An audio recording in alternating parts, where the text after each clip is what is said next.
or 2. My daughter-in-law treated me like a maid and schemed to steal my $5.2 million inheritance.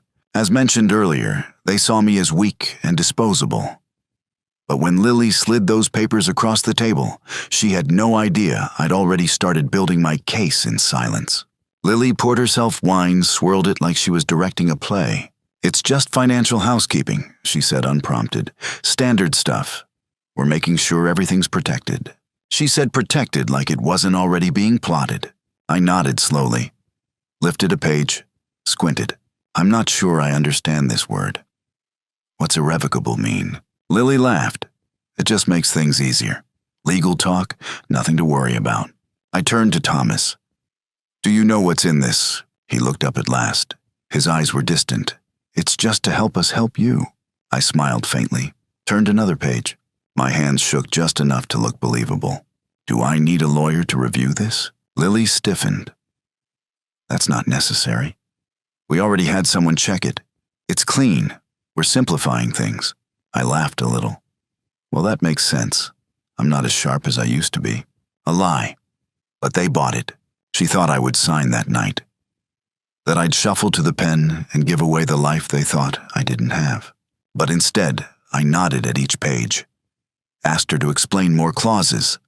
Pretended to be confused. Faked needing water. Took my medication. Inside, something stronger than fear was growing. They thought I was slow, dull, old. But I wasn't any of those things. I was quiet. That's not the same as blind. That night, I lay in bed staring at the ceiling. If I signed those papers, they could sell the house, drain the bank accounts, put me in a care home without my permission. So I picked up my notebook. I wrote the date, the time, Lily's exact words. Then I backed up the audio from the recorder. Her voice came through clear as day. She doesn't even know what she's signing.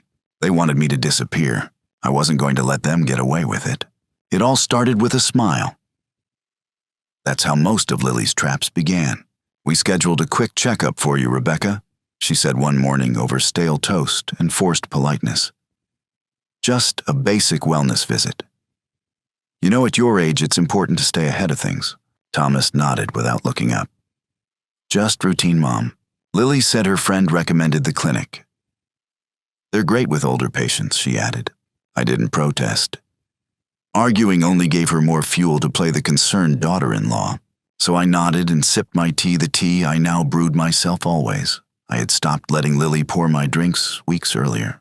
The appointment was set for a Friday. Lily insisted on driving me. She wore a beige sweater and oversized sunglasses, her voice high and fake cheerful the whole ride. "This place is amazing," she said as we pulled into a quiet medical plaza behind a row of upscale condos. "Dr. Myers is super gentle. You'll love her." She parked and opened my car door like I was royalty. Like I wasn't being led into a trap. Inside, the receptionist handed us a clipboard. But I noticed there were no posters about cholesterol or arthritis. No diagrams about heart health. Instead, every brochure on the walls was about memory decline, early dementia, and how to prepare for conservatorship. I looked at Lily. She was texting. A woman in her 40s called my name. Dr. Myers. Curly hair, calm eyes, firm handshake. We walked into a plain white room with 2 chairs, a desk, and a digital recorder placed in clear view. No stethoscope, no exam table. Nothing medical in sight. "I understand you've been having some memory trouble," she asked gently after I sat down. "No," I said calmly. "I've been sharp lately. Just finished a novel last week." She smiled like I was being cute. "We're just going to do a few short evaluations. Nothing stressful." She started with memory. Numbers, names, sequences. Then orientation, what day it was, who the president was, the city we were in. I answered them all. Then came the abstract questions. What does it mean when someone says, "Don't cry over spilled milk"? "It means there's no use mourning what's already happened," I said. She didn't respond. Just scribbled something down. Then, if a train is moving west at 60 mph and a car is moving east at 40, how far apart are they after 30 minutes? I laughed. "What is this, NASA?" She didn't laugh. More notes. The questions grew stranger. Do you hear voices when no one is around? Do you feel like you're being watched? Have you ever wanted to hurt yourself or others? I answered clearly, firmly, no, no, no. She nodded, thanked me, and told me to wait outside. Lily was already in the car, sunglasses on, still scrolling her phone. How'd it go? She asked without looking up. Fine, I said. The following week, a letter arrived. It was addressed to me, but Lily opened it, like she always did. She read it in the kitchen near the coffee maker. I was washing dishes. Well, she said, almost singing. Looks like they found something after all. She handed it to me like she was passing over trash. I dried my hands, took the letter. It came from a state-affiliated clinic. The subject line was cold and official behavioral and cognitive assessment outcome. Recommendation, further evaluation. Long-term care consideration. I read on my throat tightening. Diagnosis, mild cognitive impairment with behavioral irregularities. Recommendation, monitoring and preparation for possible conservatorship. I folded the letter slowly, precisely. Looked up.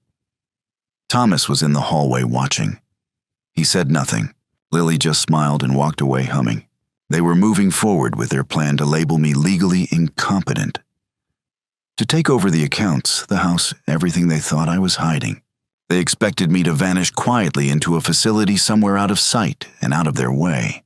They were wrong, because I had every conversation recorded, every file backed up, every letter scanned and archived. This wasn't just scheming. It was a crime. The day after the letter arrived, I left the house and walked 3 blocks to the public library. In the back behind the reference section, there was still an old phone booth. I picked up the receiver and dialed from memory. Alan Green had been Harold's lawyer for more than 30 years. He handled everything: our will, our investments, the quiet sale of our properties. He knew exactly how much Harold had left me, all $5.2 million of it. Rebecca, he said, when he answered, his voice calm and steady. I've been waiting for your call. We met that Friday in a small downtown office tucked between a dentist and a bakery. He made me chamomile tea and closed the blinds. I pulled out my notebook, the flash drive, copies of the letter, printouts of Lily's emails, and the recorder itself. He listened for almost 2 hours. Lily's voice rang out again and again. She's a burden. She doesn't know what she's signing. Just get her committed. When it was over, Alan exhaled. Slowly. You've been patient, he said. Too patient. This is elder abuse, Rebecca. It's criminal. I nodded. She wants to erase me. No, he said. She wants to erase you on paper. Once she has legal power, she can sell the house, clean out your accounts, and put you anywhere she wants. And no one will be able to stop it. I sipped my tea. I want this ended quietly, but permanently. Alan leaned back. We'll start with background checks. She's slippery, but if she's done this before, we'll find it. 2 weeks later, he called me. He didn't say hello. He just said her real name isn't Lily. 1 week after the arrest, I sealed an envelope. Plain white. I wrote Thomas in cursive on the front and dropped it into the mailbox near the corner cafe. No return address. No note. Inside was a single sheet of paper and a crisp $1 bill. The paper bore my signature. Notarized, final, irrevocable. It officially revoked his status as heir.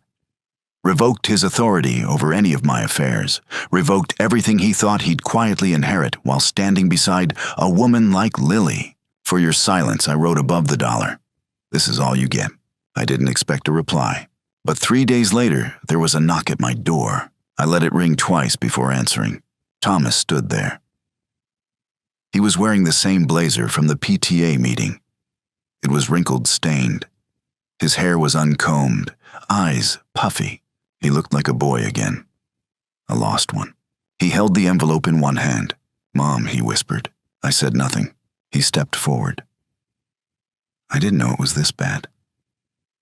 I didn't know what she was really doing. I thought we were helping you. I leaned against the doorframe. She said you were slipping, that you were confused, that we were just trying to protect you. And I believed her. He looked at me, waiting for something. I believed her because it was easier than believing you, I said.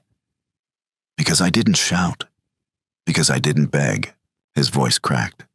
I was scared. She said if we didn't move forward, she'd leave. And I thought I'd lose everything.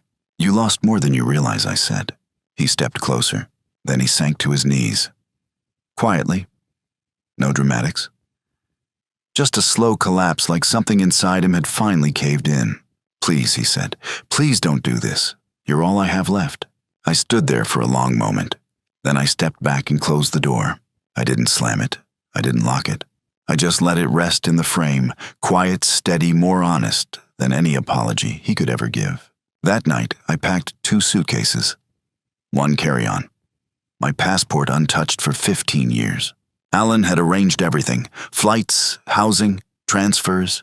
He offered to come with me. I said no. I didn't need company. I needed clarity. The morning air was crisp.